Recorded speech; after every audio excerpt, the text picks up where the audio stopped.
Hello po, kumusta po? Andrew Shua po ng High Pressure Game Firm. Sana po nasa mabuti po kayong kalagayan. Gayon din po ang ating mga inaalagaan.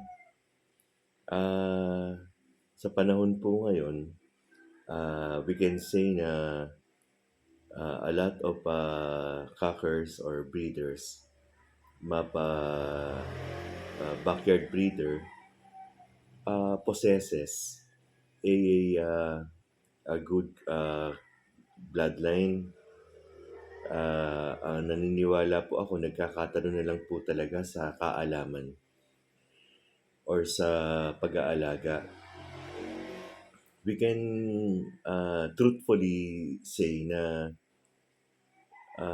talaga pong halos karamihan na nagbe-breed ngayon, meron na po talagang maayos na linyada o bloodline na manok. Hindi naman po matatawaran. Kahit po mga backyard breeder, magaganda po talaga yung palahi nila. Isa lang po sa napansin ko, yung pong pag-aalaga, napakalaki pa po talaga ng ah, pagkaka iba or yung pagkakahambing. Marami po akong may nakikita pa rin po ako na talaga namang legit po na authentic po talaga yung mga materyales na binibili nila talagang sa mga big time na farm, sa mga well-known breeders po talaga. Kasi po nasusubaybayan ko po yung ibang breeder doon po sa kanilang mga post na talagang kumukuha po sila sa mga big time and well-known na breeders or cockers here sa ating bansa. Pero napansin ko lang po, yung mga nilalabas pong mga anak nung kanilang mga nabiling materyales, napakalayo po ng itsura doon sa magulang or doon sa pinagkunan ng or pinagkunan nila ng ng mga materyales nila kung kanino man siguro po isa sa dahilan yung facilities at saka yung proper management po nung ating mga sisiw mula pa po sa pagkapisa hanggang sa lumaki po sila. Yun pong sinasabing proper management po. Yan po sa sisiw pa lang makikita nyo na napakaganda po ng hugis ng katawan. Bilog po sila, hindi diretso. At saka yung mga feathers po nila, maayos po, makikintab. Yun pong proper management na sinasabi. Unang-una po yung pagbibigay ng vaccine. Tapos po, yung pong mga pagbibigay ng vitamina, dapat po program po yan or uniform po.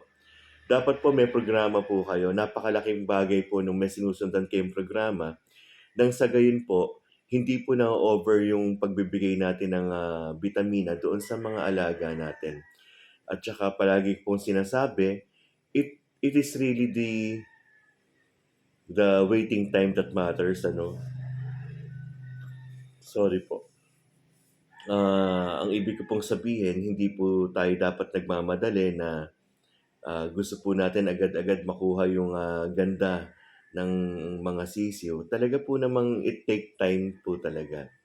Hindi po sa isang idlap dadamihan niyo yung pagbibigay na thinking na agad-agad shortcut po natin yung mga pagpapaganda ng ating mga alaga. Hindi po.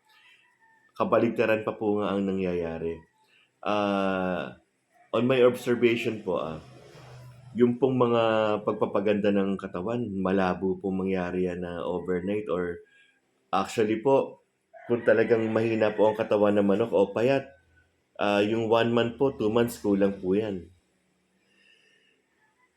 Sa obserbasyon ko po, inaabot po ng 3 buwan para po mapaganda yung mga katawan ng manok na payat. So, ganun po katagal talaga yan.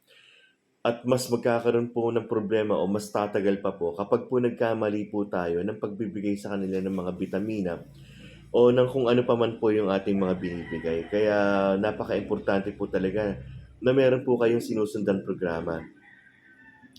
Bumili po kayo ng whiteboard, doon niyo po isulat yung programa na gagawin ninyo sa inyong mga alaga para po may gabay po kayo.